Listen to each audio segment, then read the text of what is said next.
So I have one knot in there, and then I'm just going to make another knot. So how I normally do this is I make a slip knot. I feel it's more secure, but this is going to be fine, okay? Because it's not going to come undone, okay? And you take the staple and you put the staple on your mandrel. And you checked, right? Your mandrel does not have a little piece of nail polish on it, right? No.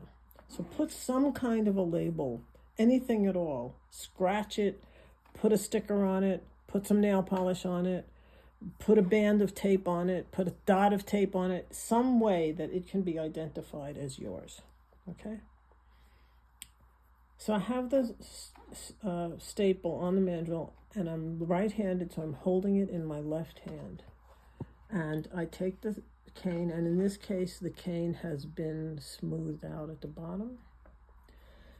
Crucial, you're holding the cane sideways, so you have mobility, okay? Not this way, sideways, all right? And you have to measure it. Some people measure at 72, some measure at 73, some measure at 74. I measure at 73. 74 is okay, it happens. I pre-measure the ruler, excuse me, and then I make sure the reed is the right. So now I'm holding the reed sideways.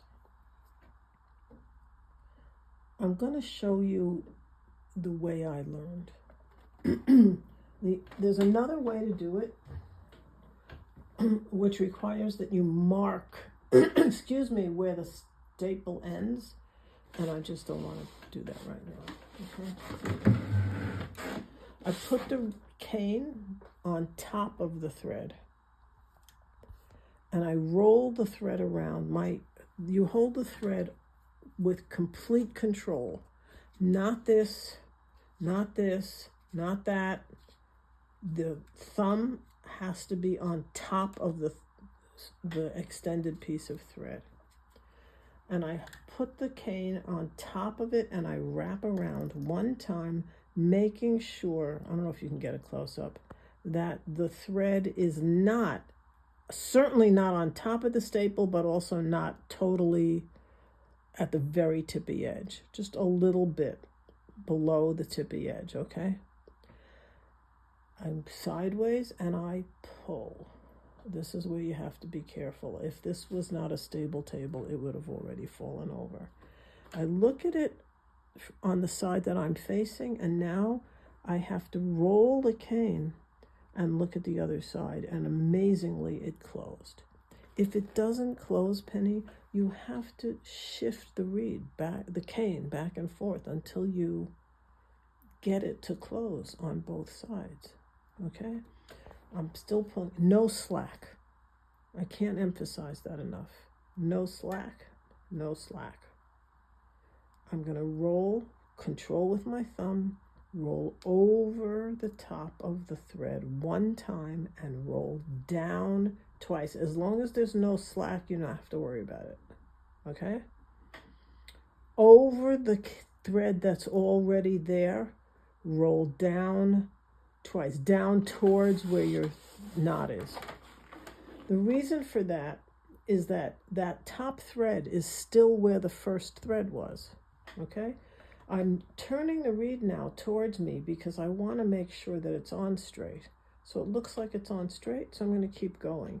Roll over the top and then roll down twice. And I'm going to do it one more time. See how it's controlled by my thumb? Over the top of the thread that's already on there and roll down twice. Now I'm going to use my middle finger and guide the thread to under the part that's already on there. I'm going to use my thumb to stabilize it, and now I'm going under the thread that's already on there, but over the thread that's attached where my knot is. And now I just keep doing it. So my thumb is still in control. right? And this is where the word wrap comes in. A lot of people say they wrap their reeds. Language doesn't matter. I tie my reeds, and some people wrap their reeds. It does not matter. Neatness. What's most important is that the reed is going to stay put on the staple. So how neat it is doesn't matter, but, it looks better. So this piece of cane has been sort of graded, like ramped, made into a ramp. So it's going to be very smooth transition onto the staple. Do I need to go all the way down to the cork? I don't. It's up to you. The latest scuttlebutt is that because metal resonates, it's a good idea not to go all the way down, right? And now here's where you need 3 hands. You have to not let this go. You cannot let it go. So you hold here and here with your ring, your index finger, and you hold it securely with your thumb. And then you cannot let it go. That's the key. So the knot that I use, which you can learn a different knot if you want to, you make like a lowercase cursive E, and then the reed has to go inside the hole. You still have to have no slacks. You have to find a way to get this loop below the threads. I have got it, and now roll up the thread, the spool, and pull. Whew. Now I can let go. Okay, so now the next step is rock it. Now, if you pull really tight, some threads are going to break, so be careful. But now I have only 1 knot. I am very insecure about that, so I'm going to keep making knots. Same knot inside the loop. And I'm going to make 5 knots. And the reason is, if 1 unravels, you still have 4 to go. When it starts to unravel, because that does happen, so what are your options? Nail polish, plumber's tape, varnish, whatever it takes. You can also grab the end, I'll show you, with the pliers. So I think my own personal feeling is that you should have a pliers on hand. A needle nose pliers.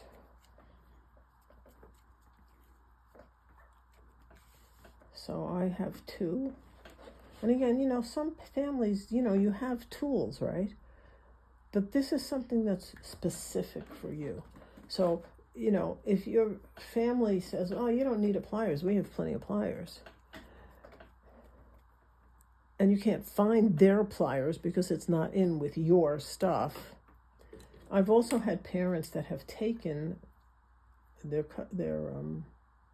sharpening stones. So this side here, you can just cut it.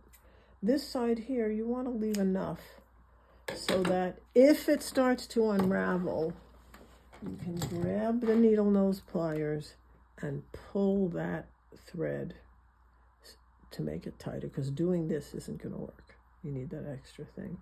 If you need to make it more secure, you can put nail polish on it. Some people use beeswax. And so how the beeswax works is you've made your knot, right? And you just go like this on the thread. And the advantage of it is it makes your thread sticky. And then the thread sticks to itself. The disadvantage is that it dulls the colors. Most people use beeswax. I can't bring myself to do it. I don't want the colors to dull. Okay, so that's it. That's how you wrap or tie an oboe reed. Okay?